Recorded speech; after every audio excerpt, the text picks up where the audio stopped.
भारत भ्रमणपछि प्रधानमन्त्री प्रचण्डद्वारा पशुपतिनाथको दर्शन। किन गरियो प्रचण्डको व्यापक आलोचना। बाबुराम भट्टराईद्वारा लगातार विरोध। राजावादीहरूद्वारा प्रचण्डलाई व्यङ्ग्य। प्रधानमन्त्री प्रचण्डमा आएको परिवर्तन विशेष द न्युज रिभ्यू।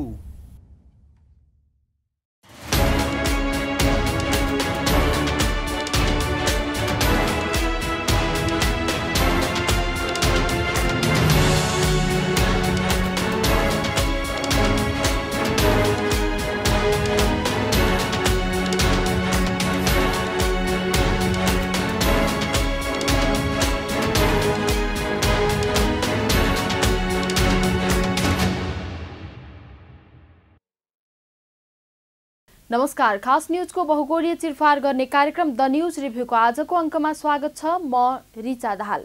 दर्शकवृन्द, गत साता भारत भ्रमणका क्रममा प्रधानमन्त्री पुष्पकमल दाहाल प्रचण्डले गेरू वस्त्र पहिरिएर उज्जैनको महाकालेश्वर मन्दिरमा पूजाआजा गर्नुभयो। प्रधानमन्त्री प्रचण्डको त्यो पूजाआजामा अन्य 5 जना मन्त्रीहरू पनि गेरू वस्त्र लगाएर सहभागी हुनुभएको थियो।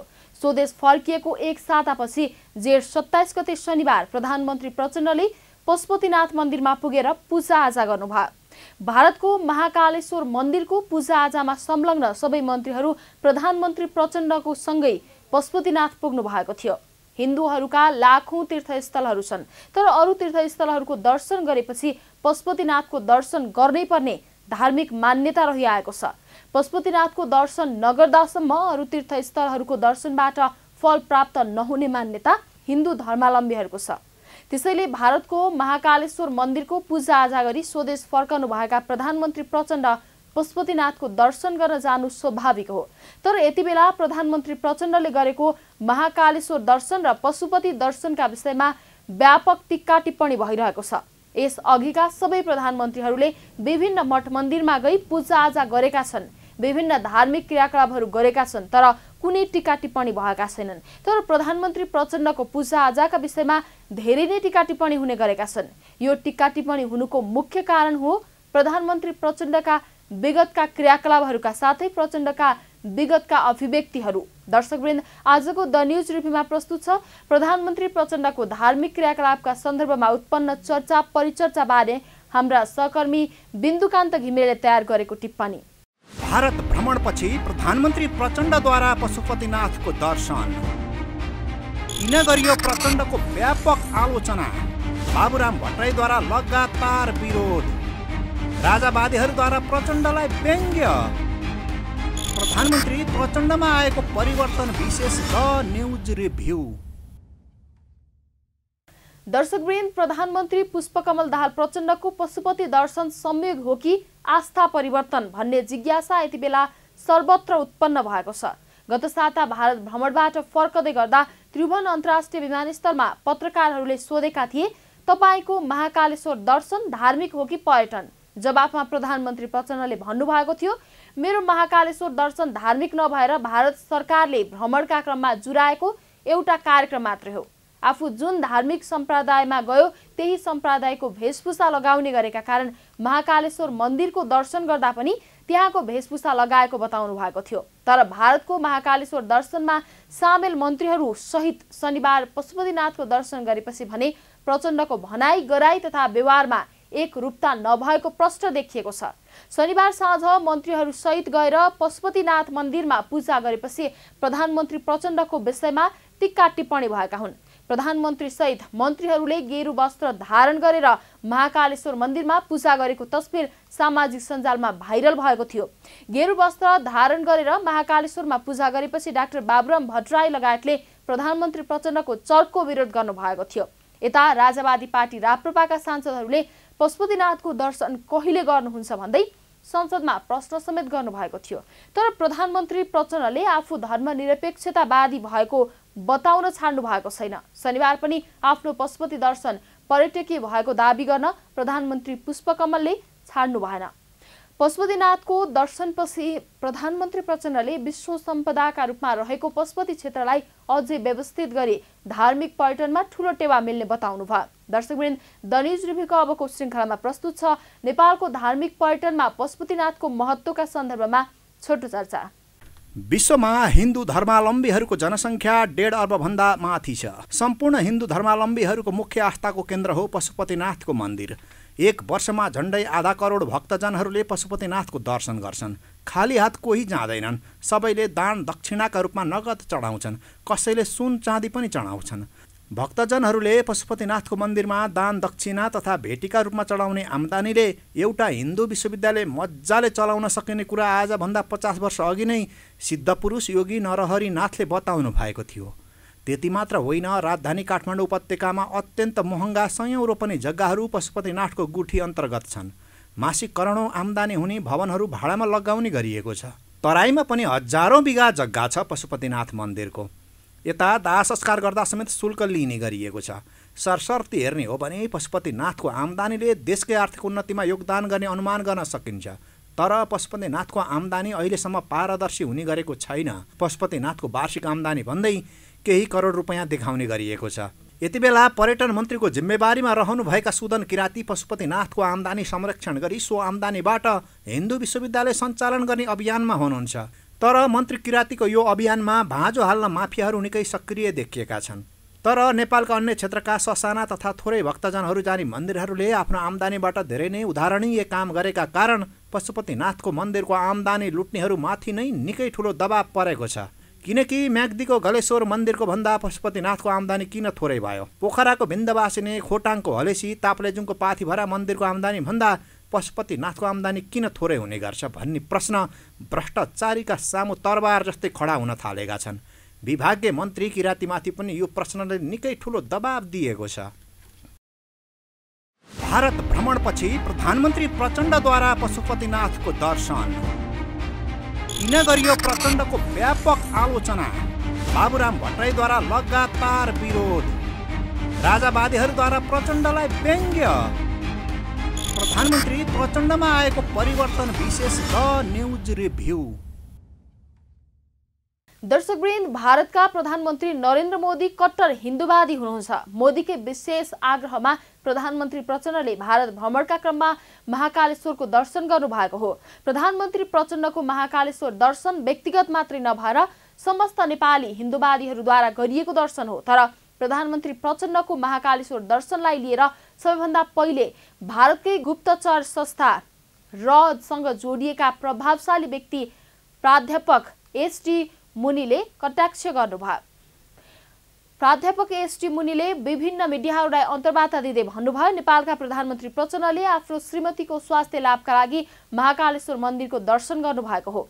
एसटी मुनिले यस्तो घटिया तर्क अघि सार्दै प्रधानमन्त्री प्रचण्डको विरोध गर्दा साथ नेपालमा पनि स्याल हुइयाँ मचिन थाल्यो। यसरी स्याल हुइयाँ गर्नेहरूमा पूर्व प्रधानमन्त्री तथा विगतमा ठूलै हत्या हिंसामा संलग्न हुनुभएका डाक्टर बाबुराम भट्टराई मुख्य हुनुहुन्थ्यो।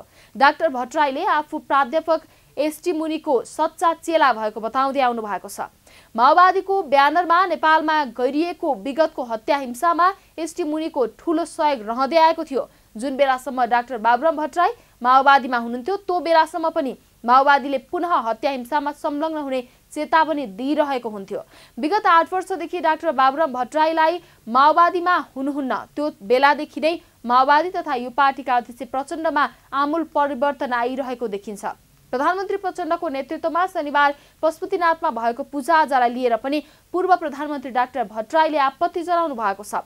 नेपाल समाजवादी पार्टीका अध्यक्ष समेत रहनुभएका डाक्टर बाबुराम भट्टराईले मन्त्री परिषदका सदस्यहरू एकसाथ धार्मिक स्थलमा जाँदा प्रश्न उठ्ने बताउनु भएको छ। डाक्टर भट्टराईको भनाइ छ, कोही एक्लै वा सपरिवार कुनै धार्मिक स्थल जाँदा प्रश्न उठाउन मिल्दैन, त्यो उसको निजी आस्थाको कुरा हो। तर जब पुरै मन्त्रीमण्डल एकै साथ र एउटा श्रृङ्खलामा धार्मिक स्थल जान्छ त्यो राजनीति हुन्छ र प्रश्न उठ्छ। तर पर्यटन मन्त्री सुदन किराती स्वयं पनि प्रचण्डसँग पूजाआजामा सहभागी भएको विषयमा भने पूर्व प्रधानमन्त्री डाक्टर भट्टराईले कुरा चपाउनु भएको छ। एउटा सत्य कुरा के हो भने पुष्पकमल दाहाल प्रचण्डका हिजोका क्रियाकलापहरू देश र जनताको हितमा थिएनन्, तर आजको क्रियाकलाप देश र जनताका हितमा छन्। पशुपतिनाथको धार्मिक तथा पर्यटकीय महत्त्वलाई नजरअन्दाज गर्न मिल्दैन। दर्शकवृन्द, द न्युज रिभ्यूको अबको श्रृङ्खलामा प्रस्तुत छ यस सन्दर्भमा छोटो चर्चा। पछिल्लो समय पर्यटन मन्त्री सुदन किराती आफै सक्रिय भएर पाशुपत परिसरमा नियमित सरसफाई गर्दै आउनु भएको छ। पशुपति क्षेत्रको सरसफाइलाई अभियानकै रूपमा अघि बढाउने उहाँको अठोट छ। त्यसका अलावा पशुपतिभित्रका व्यथिति हटाउने र पशुपति क्षेत्र विकास कोषलाई उत्तरदायी बनाउने कार्यमा सरकार उत्तिकै क्रियाशील रहेको पर्यटन मन्त्री किरातीले बताउँदै आउनु भएको छ। पर्यटन मन्त्री किराती पनि माओवादी नै हुनुहुन्छ। हिजो मठ मन्दिर भत्काउने, पुजारीको टुप्पी काटिदिने लगायतका क्रियाकलापमा प्रचण्ड र बाबुराम भट्टराईसँगै सुदन किराती पनि सक्रिय हुनुहुन्थ्यो। गणतन्त्र स्थापनासँगै माओवादीले हिंसात्मक क्रियाकलाप छाडिसकेको छ। पशुपतिनाथको संरक्षण तथा सम्वर्धनका लागि यति बेला मन्त्री किराती जसरी जुट्नु भएको छ त्यसरी हालसम्मका कोही पनि पर्यटन मन्त्री जुटेका थिएनन्। मन्त्री किरातीको यो अभियानमा प्रधानमन्त्री प्रचण्डले पनि दिल्लो ज्यानले सहयोग गर्न खोजेको देखिएको छ। तर डाक्टर बाबुराम भट्टराई मन्त्री किरातीको गतिविधिप्रति बोल्नु भएको छैन। प्रचण्डको गतिविधिलाई लिएर सामाजिक सञ्जाल तताउन भने भट्टराईले कुनै कसर बाँकी राख्नु भएको छैन। पहिलो कुरा त प्रधानमन्त्री प्रचण्डसँग डाक्टर भट्टराईको राजनीतिक प्रतिस्पर्धा छ। दोस्रो कुरा, भारतीय प्राध्यापक एसडी मुनिको आग्रह डाक्टर बाबुराम भट्टराईले टार्न सक्नुहुन्न भन्ने गरिएको छ। भारत भ्रमणपछि प्रधानमन्त्री प्रचण्डद्वारा पशुपतिनाथको दर्शन। किन गरियो प्रचण्डको व्यापक आलोचना? बाबुराम भट्टराईद्वारा लगातार विरोध। राजावादीहरूद्वारा प्रचण्डलाई व्यङ्ग्य।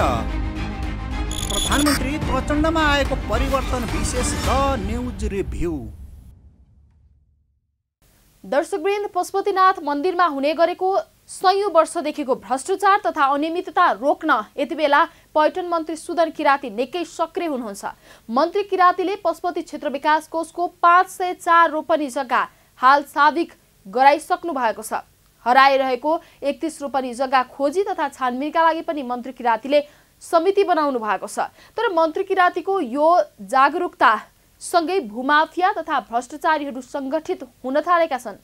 पशुपतिनाथका भ्रष्टाचारी तथा भूमाफियाहरू यतिसम्म शक्तिशाली छन् कि मन्त्री किरातीलाई समेत आथु पारिसकेका छन्। हालै काठमाडौँमा आयोजित राष्ट्रिय स्रष्टा गीतकार सम्मान एवं पुरस्कार वितरण कार्यक्रमलाई सम्बोधन गर्दै मन्त्री किरातीले आफूले घुस रकम अस्वीकार गरेका कारण सोही दिनदेखि मन्त्रीको कुर्सीमा घुनपुतली लाग्न थालेको बताउनु भएको थियो। पर्यटन मन्त्री किराती पशुपतिनाथको सम्पत्ति संरक्षण गर्ने र यो सम्पत्ति मार्फत रचनात्मक काम गर्ने अभियानमा जुट्नु भएको छ। यो अभियानमा उहाँ सफल हुनुहुन्छ वा हुनुहुन्न भन्ने प्रश्न आफ्नो ठाउँमा छ। तर देशका अन्य सानातिना मन्दिरहरूको आम्दानी, व्यवस्थापन तथा परिचालनका लोभलाग्दा उदाहरणका कारण मन्त्री किराती असफल हुन मिल्ने अवस्था नै छैन। दर्शकवृन्द, द न्युज रिभ्यूको अबको श्रृङ्खलामा प्रस्तुत छ म्याग्दीको गलेश्वर, मुस्ताङको मुक्तिनाथ, कास्कीको बिन्दावासिनी, खोटाङको हलेसी, ताप्लेजुङको पाथिभरा लगायतका मन्दिरको आम्दानी कसरी पारदर्शी तथा व्यवस्थित गरिएको छ भन्ने सन्दर्भमा छोटो चर्चा। पोखरा सहरको बीचमा एउटा सानो थुम्कोमा रहेको बिन्दवासिनी मन्दिर क्षेत्रको करिब 27 रोपनी जग्गामा प्रवेश गर्नासाथ त्यहाँको व्यवस्थापकीय कुशलता देख्न सकिन्छ। मन्दिरको भेटी व्यवस्थापन हुन थालेदेखि बिन्दवासिनीको काया पलट भएको हो। एक वर्षमा सरदर 4 करोड 26 लाख रुपियाँ आम्दानी हुने गरेको छ। मन्दिरको आम्दानीबाट गुरुकुल विद्याश्रम सञ्चालन गरिएको छ। पोखरामै पहिलो पटक ज्येष्ठ नागरिक मिलन केन्द्र स्थापना भएको छ। ज्येष्ठ नागरिकहरू केन्द्रमा दिनभरि जसो जुटेर भजन, कीर्तन, प्रवचन, ख्यालठट्टा गरेर बिताउँछन्। त्यहाँ उनीहरूलाई निःशुल्क खाजासहित समय समयमा स्वास्थ्य जाँच र घुमघामको व्यवस्था समेत गराइन्छ। मन्दिरकै आम्दानीबाट एम्बुलेन्स चलाइएको छ। त्यस्तै म्याग्दीको बेनी नगरपालिका 9 स्थित गलेश्वर मन्दिरको आम्दानीबाट पनि थुप्रै सामाजिक काम भएका छन्। कालीगण्डकी नदी किनारको 9 रोपनी क्षेत्रफलमा फैलिएको चट्टानमाथि अवस्थित गलेश्वर शिवालय क्षेत्र हिन्दू तथा बौद्ध धर्मावलम्बीको साझा तीर्थस्थल मुक्तिनाथको प्रवेशद्वार मानिन्छ। गलेश्वर मन्दिरको आम्दानी वार्षिक 2 करोड रुपियाँ हुने गरेको छ। गत वर्ष गलेश्वर मन्दिरमा पित्तलको छाना लाउन 31,75,000, सामुदायिक भवन बनाउन 21,79,000, कालीगण्डकीबाट पानी ल्याएर 11 धारा बनाउन 4 लाख खर्च गरिएको थियो। त्यस्तै जड भरत संस्कृत माविका 3 जना शिक्षकको तलबका लागि मासिक 72,000 रुपियाँ प्रदान गरिन्छ। आश्रमका ज्येष्ठ नागरिक र तीर्थयात्रीलाई भोजन गराउँदै आएको अन्न क्षेत्रका भान्सेलाई मासिक 17,000 तलब मन्दिरको आम्दानीबाट दिने गरिएको छ। 2076 सालसम्म भक्तजनले मूल मन्दिर, आसपासका क्षेत्रमा रहेका शालिग्राम, कुण्ड लगायत क्षेत्रमा चढाएको सुन, चाँदी, तामा, नगदसहित जिन्सी सामग्रीको कुनै लेखाजोखा हुने गरेको थिएन। भेटी महायज्ञबाट सङ्कलन तथा तीर्थयात्रीले दिएको दानबाट पछिल्लो 12 वर्षको अवधिमा करिब 10 करोडको लागतमा विभिन्न भौतिक पूर्वाधार निर्माण भएको गलेश्वर शिवालय क्षेत्र विकास कोषले जनाएको छ। मन्दिरका आम्दानीबाट धर्मशाला, सभाहाल, बाटिका, यज्ञशाला, पाठशाला, पुजारी निवास, भोजनालय, कालीगण्डकीसम्म पुग्ने मार्ग, 108 शिवलिङ्ग, जडभरत संस्कृत मावि, नटराज र लक्ष्मीनारायणको मूर्ति स्थापना लगायत भौतिक संरचना निर्माण भएका छन्। 13 वर्ष अघिसम्म 31 लाख रहेको कोषको आम्दानी हाल करिब 4 करोड पुगेको छ। हिन्दू तथा बौद्ध धर्मावलम्बीहरूको साझा धार्मिक तीर्थस्थल मुस्ताङको मुक्तिनाथमा भक्तजनले दान पेटिकामा चढाएको भेटीबाट पनि धेरै नै उदाहरणीय काम हुने गरेका छन्। मुक्तिनाथ मन्दिरमा वार्षिक 5 करोड रुपैयाँ जति भेटी सङ्कलन हुने गरेको छ। भारत भ्रमणपछि प्रधानमन्त्री प्रचण्डद्वारा पशुपतिनाथको दर्शन। किन गरियो प्रचण्डको व्यापक आलोचना? बाबुराम भट्टराईद्वारा लगातार विरोध। राजावादीहरूद्वारा प्रचण्डलाई व्यङ्ग्य। प्रधानमन्त्री प्रचण्डमा आएको परिवर्तन विशेष द न्युज रिभ्यू। दर्शकवृन्द, धार्मिक सम्पदा भनेका सांस्कृतिक धरोहर मात्रै होइनन्, आम्दानी तथा सामाजिक कामका स्रोतहरू समेत हुन्। छिमेकी मुलुक भारतले धार्मिक सम्पदाबाट हुने आम्दानी सदुपयोग गरेर धेरै ठूलो प्रगति गरेको छ। कयौं सामाजिक काम भएका छन्। मन्दिरहरूमा सक्नेले दान दिन्छन्, त्यो दान नसक्नेहरूका लागि प्रयोग हुन्छ भन्ने मान्यता रहिआएको छ। आफ्नो दान सदुपयोग भयो भने दाताहरूले थप दान दिँदै जान्छन्, दुरुपयोग भयो भने दान दिनेहरू घट्दै जान्छन्। नेपालको सबैभन्दा ठूलो सम्भावना बोकेको पशुपतिनाथको मन्दिरले नै हो, तर भक्तजनले दिएको दानलाई पशुपति मन्दिर क्षेत्र विकास कोषले कति पनि सदुपयोग गर्न सकेको देखिँदैन। पोखराको बिन्दवासिनी मन्दिर विकास समितिको जस्तै काम पशुपति क्षेत्र विकास समितिले गर्ने हो भने यो आम्दानीबाट विश्वविद्यालय मात्रै होइन, ठूलै मेडिकल कलेज समेत सञ्चालन हुन सक्छ। तर नेपालका लागि पशुपतिनाथको मन्दिर चिन्नेलाई श्रीखण्ड, नचिन्नेलाई खुर्पाको बेड जस्तै भएको छ। दर्शकवृन्द, द न्युज रिभ्यूको आजको प्रसङ्ग यति नै। तपाईँ न्युज नेपाल टेलिभिजनको प्रसारण युट्युब र फेसबुकमा पनि प्रत्यक्ष हेर्न सक्नुहुनेछ। आजको प्रस्तुतिबाट हामी सबैलाई बिदा दिनुहोस्। हेर्दै गर्नुहोला न्युज नेपाल टेलिभिजन। नमस्कार। भारत भ्रमणपछि प्रधानमन्त्री प्रचण्डद्वारा पशुपतिनाथको दर्शन। किन गरियो प्रचण्डको व्यापक आलोचना? बाबुराम भट्टराईद्वारा लगातार विरोध। राजावादीहरूद्वारा प्रचण्डलाई व्यङ्ग्य। प्रधानमन्त्री प्रचण्डमा आएको परिवर्तन विशेष द न्युज रिभ्यू।